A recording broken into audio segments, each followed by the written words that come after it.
Eugene, a lot can happen in a fortnight, and last time we spoke, things were on the verge, but now confirmed, and you're away to America. Yeah, yep. Now I've got uh, next weekend around this time or tomorrow. Yeah, Dan Hook will be fighting Poirier, and we've locked in Alex Volkanovski and Max Holloway for the rematch. So we kind of know where we're going at this stage, which is not where we were last week. So yeah, Dan, just the spider to do tomorrow, but final sparring here today. Are you happy? Dan's looking excellent.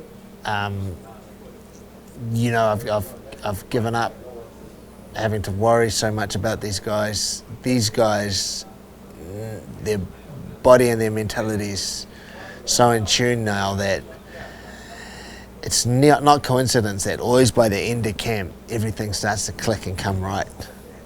What these guys do, these professional guys, is they flick a switch that allows them to like peak at that time and everything to come together. So that's never something I have to worry about. So he's in a very good place.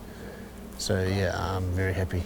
Things are a little bit different when you go over there because usually the fighters go a little bit before you, but they're all going at the same time as you this time. Yeah, I mean, I just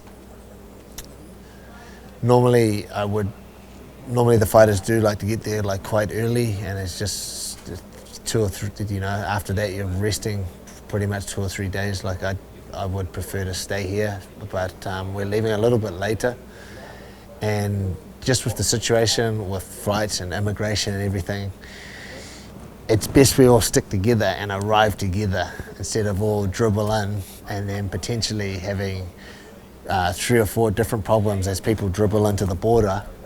At least we can all address it at the same time. So we're going to stick together just for those purposes. And if we come across any problems, in transit or traveling anywhere, we're everybody's together. So yeah, just kind of I'm trying to kind of save a headache happening. Who's all in the team that's going?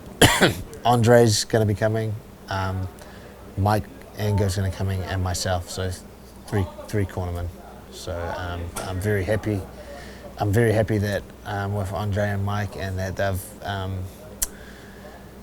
been able to come. I never put any pressure on those guys to come. It was a massive decision to come, especially to America at this particular time. I left it entirely up to everybody to assess the situation and decide for themselves whether they wanted to come. These Mike and Andre, everybody has families and all the rest of it. So for me, it's a big sacrifice.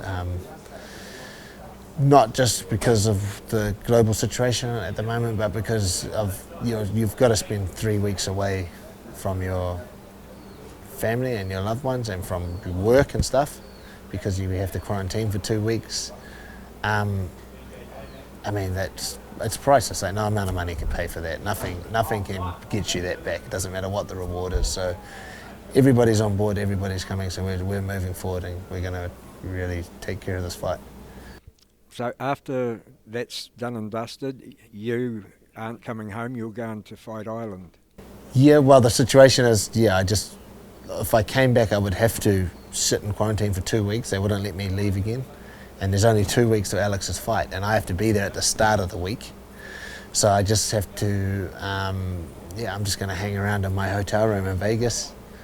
I'm probably not going to be inclined to walk around Vegas and stuff, and I'm probably going to play it safe and just confine myself to my hotel room.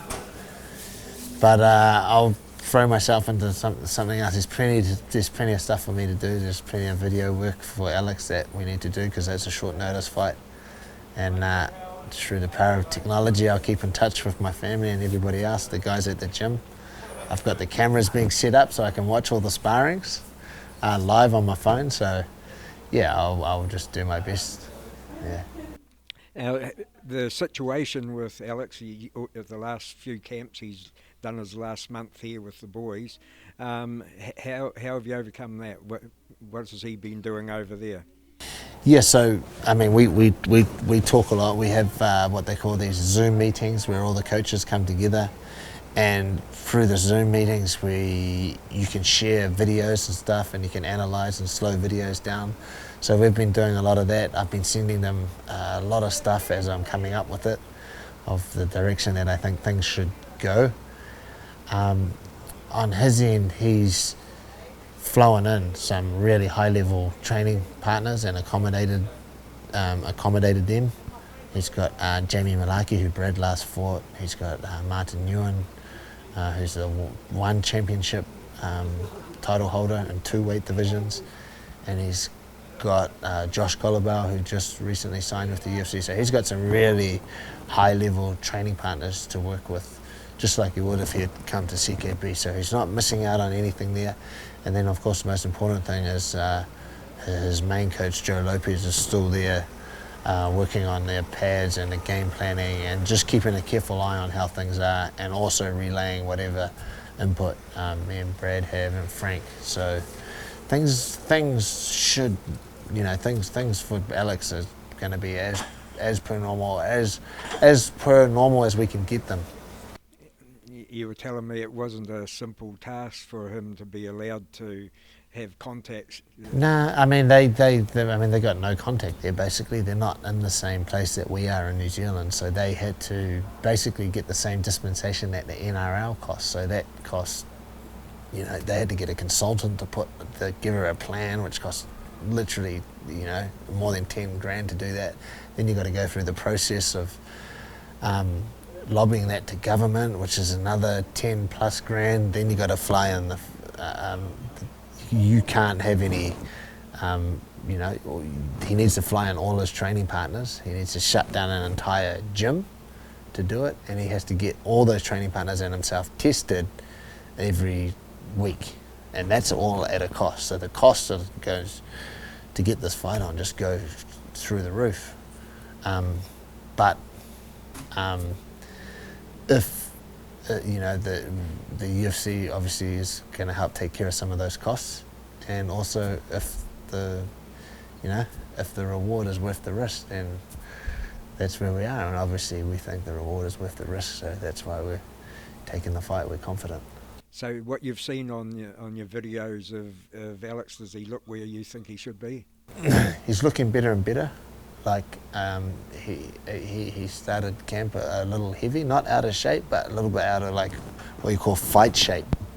Fight shape's a bit different to like jumping into all these different types of fitness that you can do in isolation. Like when you get bodies on you and you're grappling, that's a specific type of fitness that you can't build through anything else except doing the actual activity. So he's already come in the few weeks he's had, he's already come closer and closer to what I expect in terms of that fight-specific fitness. So I'm pretty happy with where he's at.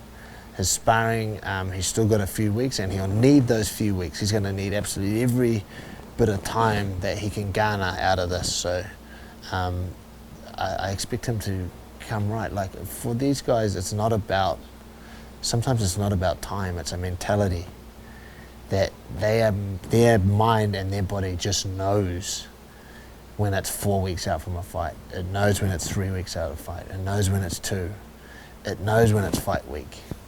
That's what a professional athlete does. That's what these guys at this level do better than anybody else. They flick a switch and it just turns on. It's like an amazing thing I've been privileged enough to witness, especially these last few years that these guys do. So I expect everything to come right on that night. Hey, thanks for talking to us, Eugene. It's it's something you're just getting closer and closer. I can't wait. Yeah, no, it'd be great. Thanks, Tony. Hey, thank you. Cheers. Cheers, man.